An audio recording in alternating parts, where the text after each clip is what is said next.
खोजत खोजत मैं फिरा, खोजहूं बन थान।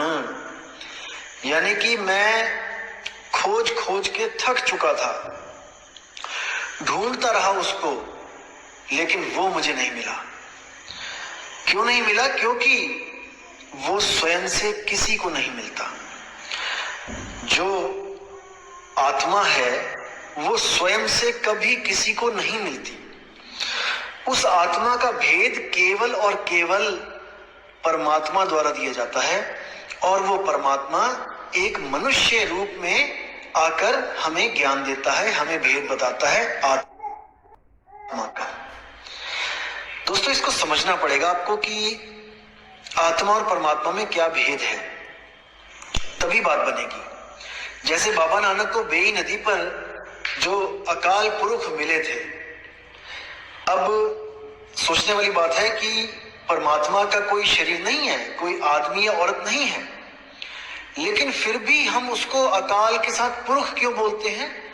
क्योंकि वो परमात्मा जब भी इस दुनिया में आता है तो एक इंसान के रूप में आता है, एक गुरु के रूप में आता है।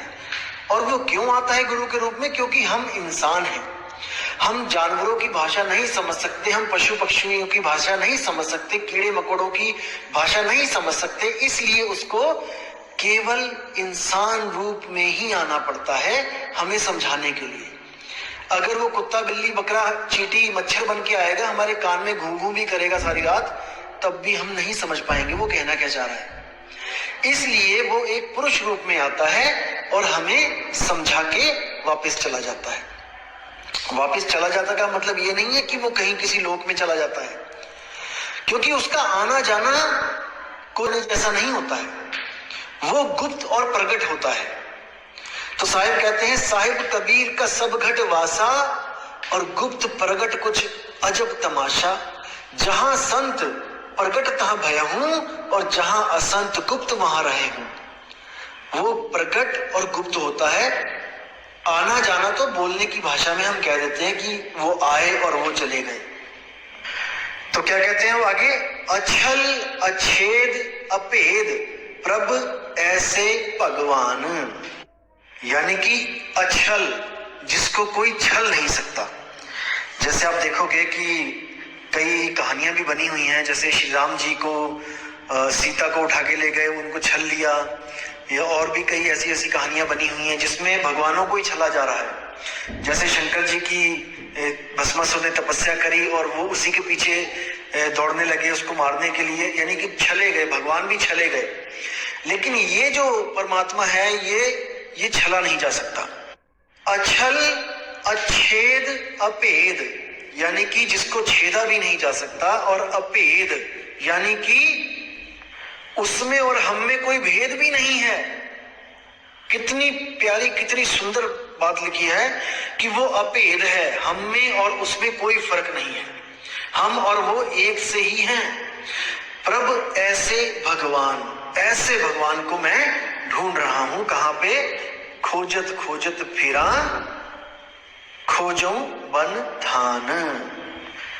अब आगे क्या बोलते हैं? कब देखूं प्रभ आप ना आत्म के रंग। यानी कि हे प्रभु, हे मेरे मालिक, मैं कब अपनी आत्मा के रंग को देखूंगा। अब देखो, बोलने में आ रहा है कि आत्मा के रंग को, इसका मतलब ये नहीं है कि आत्मा कोई रंग बिरंगी है, काली है, पीली है, हरी है।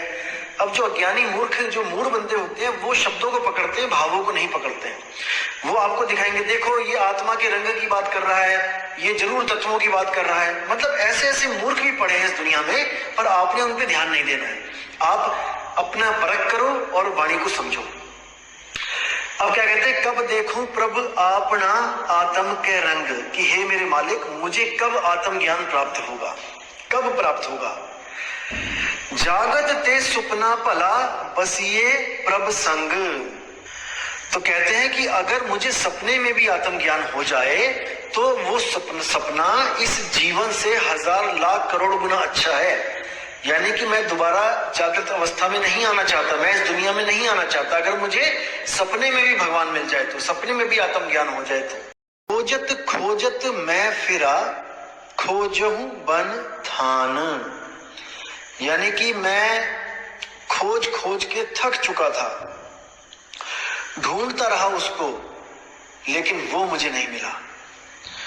क्यों नहीं मिला? क्योंकि वो स्वयं से किसी को नहीं मिलता। जो आत्मा है वो स्वयं से कभी किसी को नहीं मिलती। उस आत्मा का भेद केवल और केवल परमात्मा द्वारा दिया जाता है, और वो परमात्मा एक मनुष्य रूप में आकर हमें ज्ञान देता है, हमें भेद बताता है आत्मा का।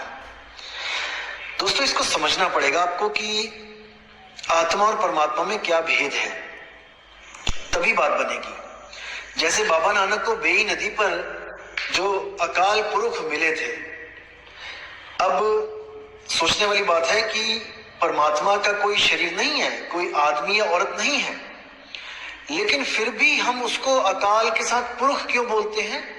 क्योंकि वो परमात्मा जब भी इस दुनिया में आता है तो एक इंसान के रूप में आता है, एक गुरु के रूप में आता है। और वो क्यों आता है गुरु के रूप में? क्योंकि हम इंसान हैं, हम जानवरों की भाषा नहीं समझ सकते, हम पशु पक्षियों की भाषा नहीं समझ सकते, कीड़े मकोड़ों की भाषा नहीं समझ सकते, इसलिए उसको केवल इंसान रूप में ही आना पड़ता है हमें समझाने के लिए। अगर वो कुत्ता बिल्ली बकरा चींटी मच्छर बन के आएगा, हमारे कान में घूं घूं भी करेगा सारी रात, तब भी हम नहीं समझ पाएंगे वो कहना क्या चाह रहा है। इसलिए वो एक पुरुष रूप में आता है और हमें समझा के वापस चला जाता है। वापस चला जाता का मतलब ये नहीं है कि वो कहीं किसी लोक में चला जाता है, क्योंकि उसका आना जाना कोई जैसा नहीं होता है, वो गुप्त और प्रकट होता है। तो साहिब कहते हैं, साहिब कबीर का सब घट वासा और गुप्त प्रगट कुछ अजब तमाशा। जहां संत प्रगट तहां भय हूं और जहां असंत गुप्त वहां रहे हूं। वो प्रकट और गुप्त होता है। आना जाना तो बोलने की भाषा में हम कह देते हैं कि वो आए और वो चले गए। तो क्या कहते हैं वो आगे? अछल अछेद अपेद प्रभ ऐसे भगवान। यानी कि अछल, जिसको कोई छल नहीं सकता। जैसे आप देखोगे कि कई कहानियां भी बनी हुई हैं, जैसे श्री राम जी को सीता को उठा के ले गए, उनको छल लिया, या और भी कई ऐसी ऐसी कहानियां बनी हुई हैं जिसमें भगवानों को ही छला जा रहा है। जैसे शंकर जी की भस्मासुर ने तपस्या करी और वो उसी के पीछे दौड़ने लगे उसको मारने के लिए, यानी कि छले गए, भगवान भी छले गए। लेकिन ये जो परमात्मा है ये छला नहीं जा सकता। अछल अछेद अपेद, यानी कि जिसको छेदा भी नहीं जा सकता, और अपेद यानी कि उसमें और हम में कोई भेद भी नहीं है। कितनी प्यारी कितनी सुंदर बात लिखी है कि वो अपेद है, हम में और उसमें कोई फर्क नहीं है, हम और वो एक से ही हैं। प्रभ ऐसे भगवान को मैं ढूंढ रहा हूं। कहां पे? खोजत खोजत फिरा खोजो बन धान। अब आगे क्या बोलते हैं? कब देखूं प्रभ आप ना आत्म के रंग। यानी कि हे प्रभु, हे मेरे मालिक, मैं कब अपनी आत्मा के रंग को देखूंगा। अब देखो बोलने में आ रहा है कि आत्मा के रंग को, इसका मतलब ये नहीं है कि आत्मा कोई रंग बिरंगी है, काली है, पीली है, हरी है। अब जो अज्ञानी मूर्ख जो मूढ़ बंदे होते हैं वो शब्दों को पकड़ते हैं, भावों को नहीं पकड़ते हैं। वो आपको दिखाएंगे, देखो ये आत्मा के रंग की बात कर रहा है, ये जरूर तत्वों की बात कर रहा है। मतलब ऐसे ऐसे मूर्ख भी पड़े हैं इस दुनिया में, पर आपने उन पे ध्यान नहीं देना है। आप अपना परख करो और वाणी को समझो। अब क्या कहते हैं? कब देखूं प्रभु आपना आत्म के रंग, कि हे मेरे मालिक, मुझे कब आत्म ज्ञान प्राप्त होगा, कब प्राप्त होगा। जागत ते सुपना भला बसिए प्रभ संग। तो कहते हैं कि अगर मुझे सपने में भी आत्म ज्ञान हो जाए तो वो सपना इस जीवन से 1000 लाख करोड़ गुना अच्छा है। यानी कि मैं दोबारा जागृत अवस्था में नहीं आना चाहता, मैं इस दुनिया में नहीं आना चाहता। अगर मुझे सपने में भी भगवान मिल जाए तो, सपने में भी आत्म ज्ञान हो जाए तो